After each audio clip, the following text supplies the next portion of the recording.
जिस दिन रिजल्ट देने की बारी आएगी 8-8, 9-9, 10-10 महीना हो जाता है, बच्चे इंतजार करते हैं, आके धरना करना पड़ता है, मजबूर होना पड़ता है। मैं लोग यहाँ मजबूर होकर आया हूँ, मैं मजबूरी में आया हूँ। मेरा खुद दूर से आना, इतना यहाँ कोई आने का इंटेंशन नहीं था, लेकिन मजबूर हो गया। इंतजार करते करते इंसान पक चुका है, मानसिक रूप से पक चुका, कुछ कर नहीं पा रहा। भैया, उत्तर प्रदेश को राम राज का दर्जा मिला या नहीं मिला हमें पता नहीं है, लेकिन उत्तर प्रदेश सबसे ज्यादा आंदोलन करने वाला प्रदेश जरूर बन जाएगा, ऐसा हमको लगता है। आप सोचिए कि युवा की जिंदगी किस तरीके से इस प्रदेश में बर्बाद हुए जा रही है। हर बात के लिए बच्चों को आंदोलन करने उतरना पड़ रहा है। यहाँ हालत ये है कि इस तपा देने वाली गर्मी में आप पानी पी पी कर थक जाएंगे, लेकिन आपका प्यास नहीं बुझ पाएगा।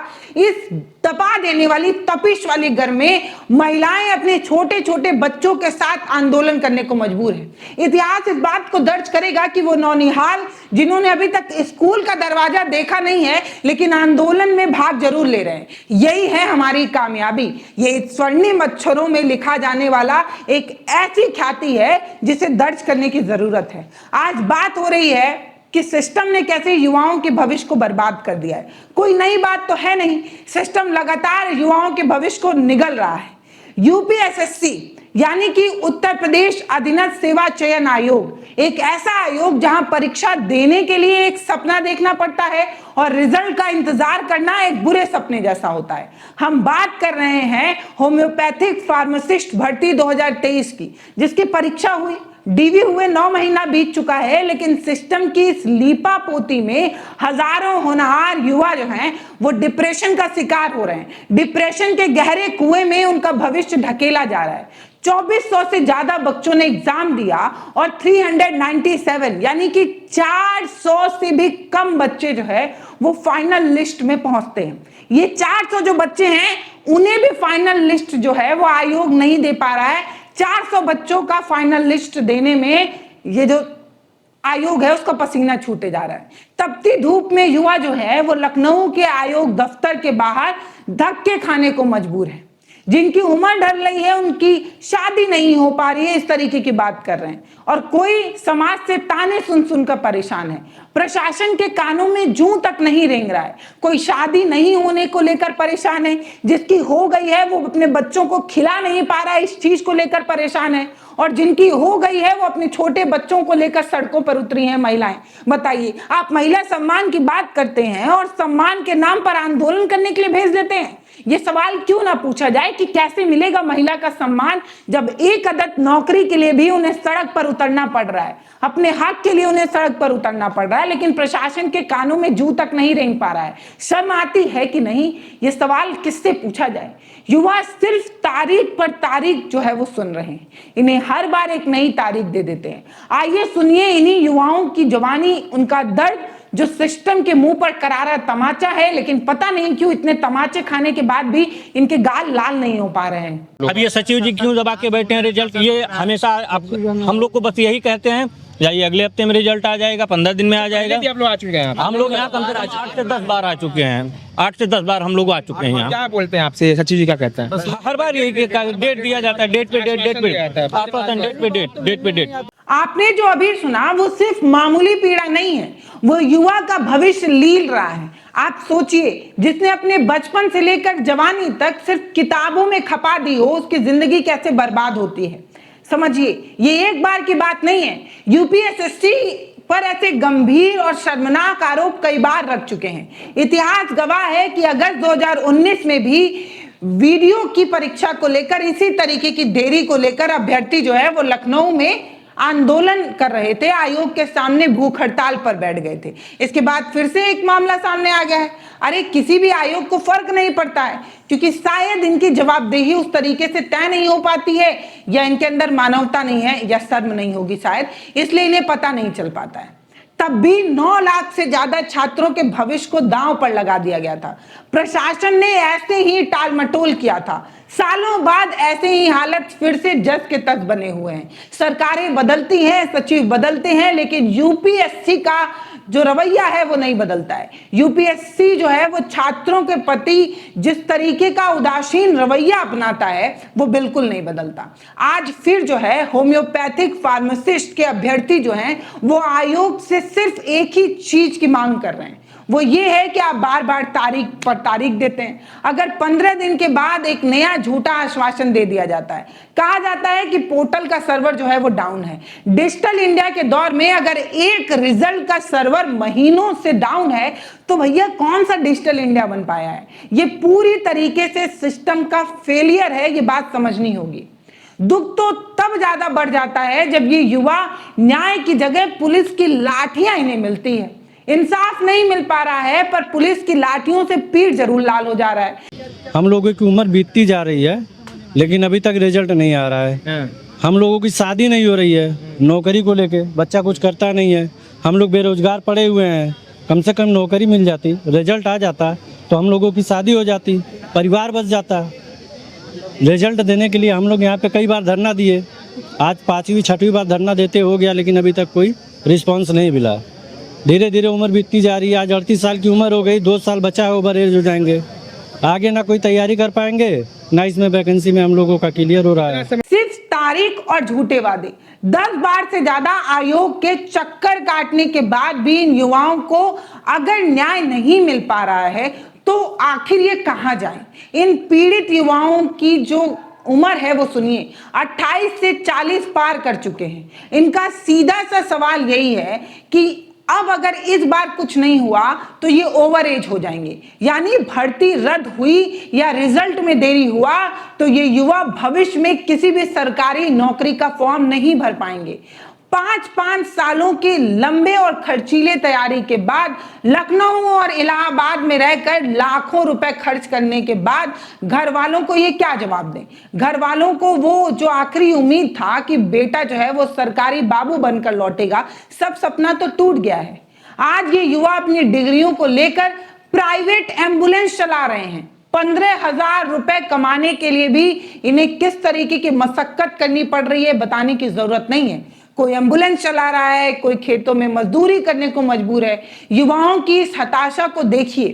पढ़ लिख कर योग्य होने के बावजूद भी प्रशासन की चौखट पर न्याय की भीख मांग रहे हैं। सबसे बड़ा दुर्भाग्य यही तो है हमारे देश का कि जो काबिल है वो नौकरी नहीं पा रहा और जो नहीं काबिल है उसे नहीं मिल रहा है या नहीं मिल पा रहा है। मतलब मैं आपको बताऊं, हमारी सरकार ये कहती है कि युवाओं को नौकरी इसलिए नहीं मिल पा रही है क्योंकि वो उस काबिल नहीं है। तो ये जो अपनी जवानी खपा रहे हैं वो उनकी क्या गलती है? जब ये अपनी आवाज उठाने के लिए सचिव साहब से मिलने की कोशिश करते हैं, मिलने के लिए उनके दफ्तर जाते हैं, वो अपने एसी वाले कमरे से नीचे तक नहीं उतरते। अरे इतनी भी क्या भैया अधिकारी पना कि आप उतर कर युवाओं की बात नहीं सुन पा रहे हैं? एक तरफ हमारे देश का युवा इसी तरीके की मांग कर रहा है, आंदोलन का हिस्सा बन रहा है, अपनी जवानी बर्बाद कर रहा है, और दूसरी तरफ जो अधिकारी लोग हैं वो इनकी बात सुनने तक नहीं आ रहे हैं। सर हमारे रिजल्ट जल्दी से जल्दी निकालें। 1 साल से डॉक्यूमेंट वेरिफिकेशन करवा के बैठे हैं, जल्दी से निकालें क्योंकि हम लोग के बाद में जिसका डॉक्यूमेंट हुआ था उसका निकाल दिए रिजल्ट, हम लोग का निकाल ही नहीं रहे हैं। कम से कम 8-10 बार यहाँ पे धरना दे चुके हैं। थोड़ा जल्दी आप भी आती हैं? हाँ आते हैं, क्या करें। कितना टाइम दिया आपने प्रिपरेशन में? प्रिपरेशन में हम लोग की 2 साल ट्रेनिंग हुई थी, उसके बाद कम से कम 1 साल तक तैयारी किए थे, उसके बाद एग्ज़ाम दिए। अब उसका तब एग्ज़ाम में क्लियर हुआ है तभी तो डॉक्यूमेंट वेरिफिकेशन हुआ है, अब वो भी नहीं निकाल रहे। उसके चक्कर में दूसरा कोई फॉर्म नहीं भर पा रहे हैं हम लोग। माँ बाप अपने बच्चों को बहुत एक एक्सपेक्टेशन होती है उनकी, तब पढ़ाते हैं, भेजते हैं, नहीं तो फिर बहुत टाइम वेस्ट हो रहा है ना। पैसे लगाते हैं बच्चों को, पैसे भी लगाए फिर टाइम भी तो वेस्ट हो रहा है, और लड़कियों के लिए इतने ऑप्शन भी तो नहीं होते हैं। आप हमारे युवा साथी कह रहे हैं कि हमारी शादियां नहीं हो पा रही हैं क्योंकि हमारी जिंदगी पटरी पर नहीं आ पाई है। दूसरी तरफ जिन बहनों की शादियां हो गई हैं, जिन बेटियों की शादियां हो गई हैं, वो अपने छोटे छोटे बच्चों को लेकर इस तपती धूप में खड़ी हैं। सोचिए, एक महिला के लिए इतनी दूर दूर से अपने जिलों से लखनऊ आना और आकर धक्के खाना, मार खाना, ये कितना मुश्किल है। नहीं, हमारे समाज में लड़कियों के लिए वैसे भी आगे बढ़ने का मौका कितना कम है, और जो आगे बढ़ भी रही हैं उन्हें सिस्टम कैसे उनका पैर पकड़कर घसीट देता है, ये आप समझिए। उन पर परिवार का अलग एक तरीके का दबाव हो जाता है। शादी हो गई है तो भैया परिवार संभालो, बच्चा संभालो। उसके बाद भी अगर एक महिला आगे बढ़ने के बारे में सोच रही है, आगे बढ़ रही है, तो सिस्टम को तो उसे और आगे बढ़ाने का सहयोग करना चाहिए। लेकिन सिस्टम कैसे उनकी जिंदगी बर्बाद करता है भाई साहब। इन महिलाओं को देखकर रोना आ जाएगा। अगर ऐसे ही उनके भविष्य के साथ आयोग इस तरीके का क्रूर मजाक करता रहेगा तो बताइए कैसे बढ़ेगा इंडिया, कैसे बढ़ेगा भारत का युवा, उत्तर प्रदेश का युवा। जब ये अभ्यर्थी आयोग से जवाब मांगने निकलते हैं तो सीधा कह दिया जाता है कि हमारे पास रिजल्ट बनाने के लिए स्टाफ नहीं है, उनकी भारी कमी है। 400 पदों का रिजल्ट बनाने के लिए आपके पास स्टाफ नहीं है, क्या मजाक चल रहा है? तो पहले स्टाफ की ही भर्ती करा लीजिए, कम से कम उसी में 2-4 लोगों को नौकरियां तो मिलेंगी। आपके पास 400 लोगों का रिजल्ट बनाने के लिए स्टाफ नहीं है, ये कितनी हैरान करने वाली बात है। और उससे भी ज्यादा हैरान करने की बात यह है कि जब ये युवा शांतिपूर्वक धरना देने पहुंचते हैं तो इन्हें खदेड़ने के लिए तुरंत ही 30 से ज्यादा पुलिस जो है वो उनकी एक्स्ट्रा फोर्स जो है वो बुला ली जाती है। पुलिस के बल पर आप युवाओं का आवाज दबाने की कोशिश करते हैं ना, उनकी लाठियां दिखाकर डराने की कोशिश करते हैं ना, बसों में भर भर कर इन लोगों को इको गार्डन भेजते हैं ना, डरा धमका कर इनकी आवाज बंद करना ही तो आपका काम है ना। आखिर ये कैसा न्याय है? हाँ, ये कैसा लोकतांत्रिक देश है भाई, जहां शांतिपूर्वक तरीके से अपना रिजल्ट मांगना भी गुनाह हो चुका है। ये कौन सा रामराज है? ये कैसा रामराज है? बहुत ज्यादा दुखद खबर ये है कि इन महिलाओं को इस तरीके की चीजों का सामना करना पड़ता है। ये जो छोटे नौनिहाल बच्चे हैं ना, जिन्होंने कभी स्कूल का मुंह नहीं देखा, इसके बावजूद भी जब ये आंदोलन का हिस्सा बनते हैं तो इन्हें एक बात समझ में आती है कि हमारा सिस्टम कोलैप्स हो चुका है। सच में बस हर बारी हम लोग 15 दिन का डेट लेके आते रहते हैं, जाते रहते हैं, आते रहते हैं, जाते रहते हैं। यहाँ पे बसें खड़ी की गई हैं आप लोग? जी, हम लोगों को ले जाने के लिए, हम लोगों को इको गार्डन में छोड़ने के लिए। बताइए, 30 स्टाफ इन्होंने पुलिस एक्स्ट्रा बुला लिया है हम लोगों को इको गार्डन छोड़ने के लिए। अगर इनके पास स्टाफ की कमी है, रिजल्ट ना बनने का कारण है स्टाफ की कमी, तो ये लोग हम लोगों को इको गार्डन छोड़ने के लिए 30 पुलिसकर्मी एक्स्ट्रा बुला लिए, प्लस 2 बस भी आ गई है हम लोगों को छोड़ने के लिए। लेकिन रिजल्ट ना बना पाते हैं लोग स्टाफ की कमी की वजह से। पिछली बार भी बोला गया था कि हमारे पास स्टाफ की कमी है, हम अभी बिजी हैं एग्जाम में। लड़कियों और युवाओं के पास विकल्प ना के बराबर है और यूपी के हर युवा की कहानी लगभग एक जैसी ही है। सिस्टम की भेंट चढ़ रही है उनकी जवानी और सिस्टम उनकी बात सुन नहीं रहा है। हर बार युवा एक ही बात तो कहता है। जब भी उत्तर प्रदेश में चुनाव आते हैं तो आचार संहिता लगने से पहले फौरन रातों रात रिजल्ट निकाले जाते हैं, लेकिन जब चुनाव नहीं होते तो गरीब और किसान परिवार के ये जो बच्चे हैं उनकी फाइलें आयोग के दफ्तरों में धूल फाक रही होती हैं। आज भी सचिव जी वही रटा बयान दे रहे हैं। एनआईसी पोर्टल डाउन है, आपका रिजल्ट पाइपलाइन में है, लेकिन सच्चाई ये है कि इस तरीके के खोखले वादे इन युवाओं की जिंदगी बर्बाद कर रहा है। युवा पिछले 9 महीने से लगातार सेम ही लाइन सुन रहे हैं। 2019 से लेकर अभी तक इस तरीके की चीजें हो रही हैं। 2019 के वीडियो प्रोटेस्ट में भी इसी तरीके की रुला देने वाली कहानी देखने को मिली थी और आज 2026 में इतिहास उसी तरीके से दोहराया जा रहा है। सिस्टम का ये जो कैंसर है वो योग्य युवाओं को भी अंदर से खोखला कर रहा है, उनकी जिंदगी बर्बाद कर रहा है। अगर समय रहते सरकार और आयोग गहरी नींद से नहीं जागे तो समझिए कि पूरा सिस्टम कोलैप्स हो जाएगा, युवा की जवानी और हमारा देश भी बर्बाद हो जाएगा। वो दिन दूर नहीं है जब सड़कों पर एक बहुत बड़ा सैलाब उतरेगा, जैसा कि हम पड़ोसी देशों में देख चुके हैं। क्योंकि जब सिस्टम बहरा हो जाता है तो आवाज बुलंद करनी पड़ती है। हमने अपने क्रांतिकारी योद्धाओं से यही सीखा है। भगत सिंह ये कह चुके हैं कि जब बहरे लोगों को सुनाई ना दे तो आवाज बुलंद करना होगा। अब देखना होगा कि क्या सूबे की सरकार इन बेरोजगार युवाओं की दर्द भरी आवाज को सुन पाएगा। क्या सुनने के बाद उन्हें कुछ समझ में आएगा या युवा इसी तरीके से दर दर भटकता रहेगा और उसे उसकी स्थिति में छोड़ दिया जाएगा। अपनी आवाज बुलंद करते ही इन युवाओं ने अपनी बात जो रखी है वो हमने आपको दिखाई है। जस्ट वैसा ही दिखाया है जैसा युवा ने कहा है। हम लोगों का काम प्रयास करना, हम लोग प्रयास करते रहेंगे। आज आए हैं, फिर 15 दिन के बाद फिर आएंगे। आज देखते हैं सचिव साहब क्या आश्वासन देते हैं। अगर नहीं निकलता हम लोग फिर 15 दिन बाद फिर यहीं पे आएंगे, धरना देंगे आके। अगली बार अनिश्चितकाल तक धरना दिया जाएगा जो है।